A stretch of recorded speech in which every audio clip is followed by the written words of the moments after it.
O anjo e o livrinho. O apóstolo João segue recebendo a visão de Apocalipse e, em dado momento, ele presencia um anjo forte, ou seja, diferente de todos os outros que descia do céu. A sua roupa era uma nuvem e tinha um arco-íris na cabeça. Seu rosto era como o sol, suas pernas eram como colunas de fogo e tinha um livrinho aberto na mão. Colocou seu pé direito sobre o mar e seu pé esquerdo sobre a terra e deu um grito muito forte como um rugido de leão. Não resta dúvida alguma que o apóstolo João está tendo a visão de uma teofania.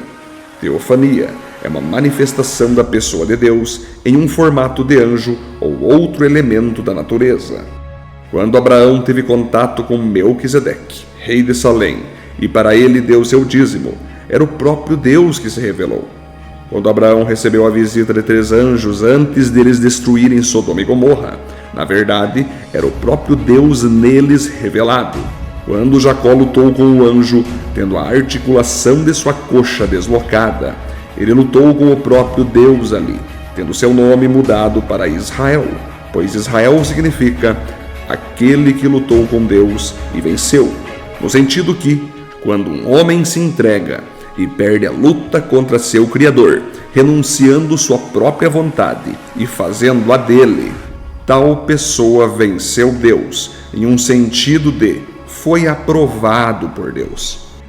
Quando Moisés viu uma sarça ardente e ali ouviu uma voz divina, era o próprio Deus manifestado naquele fogo. Portanto, esse anjo era diferente dos outros, pois descia diretamente do céu, onde tal lugar de liderança cabe somente a Deus Pai e a Jesus que está sentado à direita dele.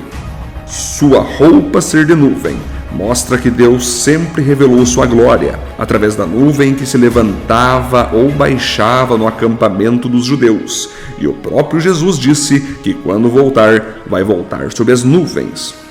O arco-íris na cabeça é o símbolo do próprio Deus, quando após o dilúvio disse que tal sinal seria um sinal divino, para que ele lembrasse de sua aliança com o homem de não destruir novamente a terra com água. Seu rosto ser como o sol reflete que somente Deus é o sol da justiça e da santidade. Suas pernas serem como colunas de fogo revela que somente Deus pode avivar alguém como fogo de sua presença, sendo um dos símbolos mais usados para uma referência ao Espírito Santo, e também pode Deus queimar alguém no inferno através do fogo da condenação. Ter o pé direito sobre o mar e o esquerdo sobre a terra mostram um poder, domínio, autoridade e governo que somente Deus pode ter. Rugir como um leão. Sabemos que somente Jesus é o leão da tribo de Judá, ou seja, aquele que governa a tudo e a todos, ao mundo visível e invisível.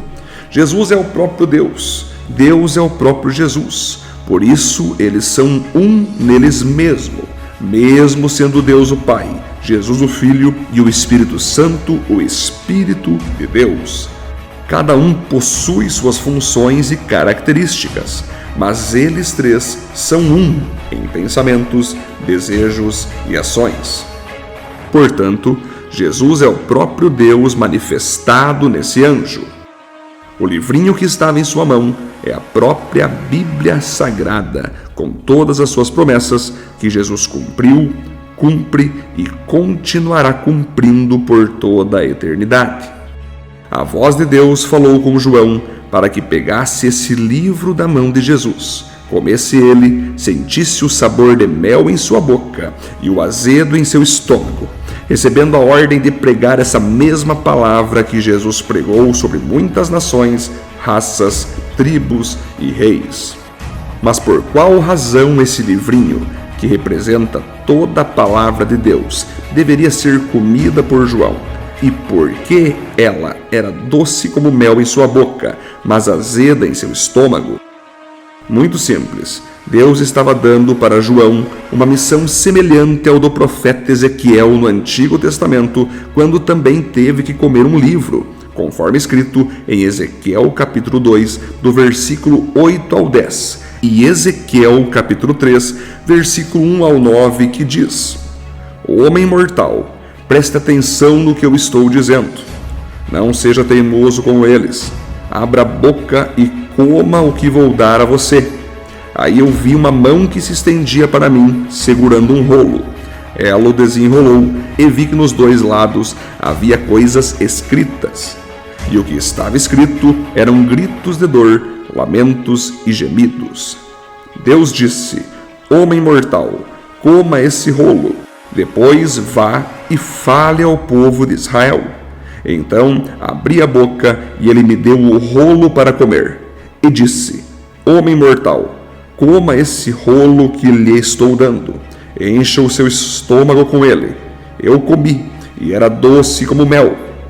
Então Deus disse: Homem mortal, vá e diga ao povo de Israel o que eu ordenar. Não estou enviando você a uma nação que fala uma língua estrangeira difícil, mas aos israelitas.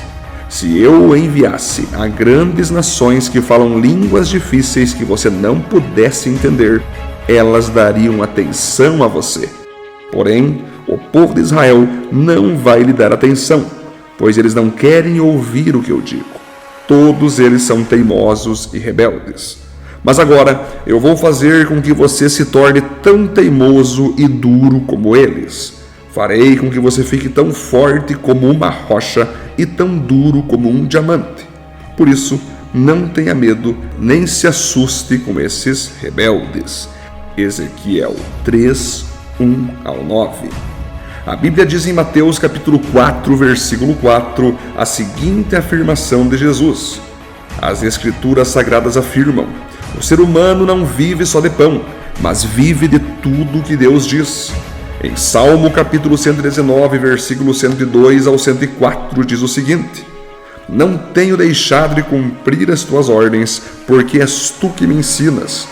Como são doces as tuas palavras, são mais doces do que o mel.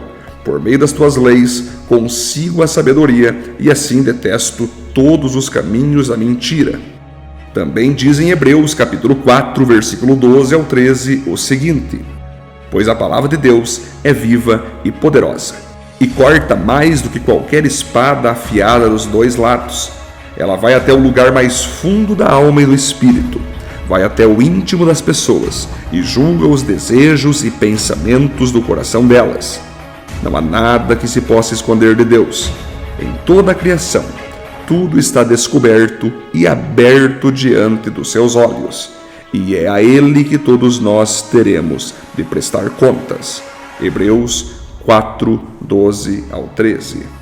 Quando Jesus disse para João comer do livrinho, estava dizendo para que ele amasse, estudasse e principalmente vivesse em sua vida todos os princípios da palavra de Deus e fizesse disso um hábito diário em sua vida, para manter seu espírito alimentado com essa comida espiritual, assim como precisava manter seu corpo físico com a comida material. Quando o Salvador disse para o apóstolo que o livrinho seria doce como mel em sua boca, mas azedo em seu estômago, da mesma maneira que Ezequiel vivenciou, estava querendo ensinar que a palavra de Deus, quando lida, estudada, aplicada à vida, é algo maravilhoso, que nos alimenta espiritualmente, transforma a nossa vida, nos cura, nos liberta e nos abençoa. Porém, ela se torna azeda em nosso estômago pelo fato que ela revela nossos pecados, nossas intenções e motivações erradas, condena nossas carnalidades, mundanismos e egoísmos, e confronta o nosso desejo de viver nossas próprias vontades para que venhamos a viver a palavra divina.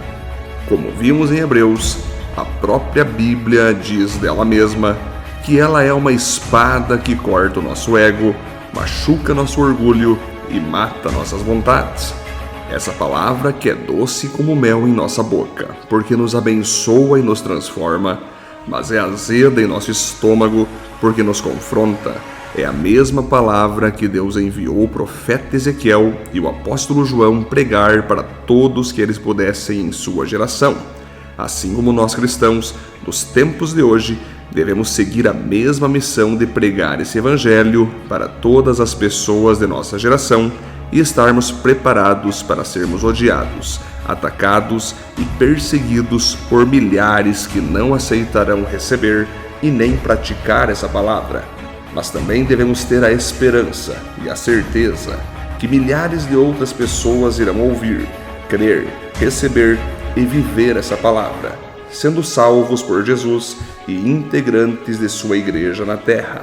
Essa palavra doce para ouvir, mas amarga para viver, deve ser primeiramente pregada e vivida por nós mesmos, e depois anunciada para os outros ao nosso redor.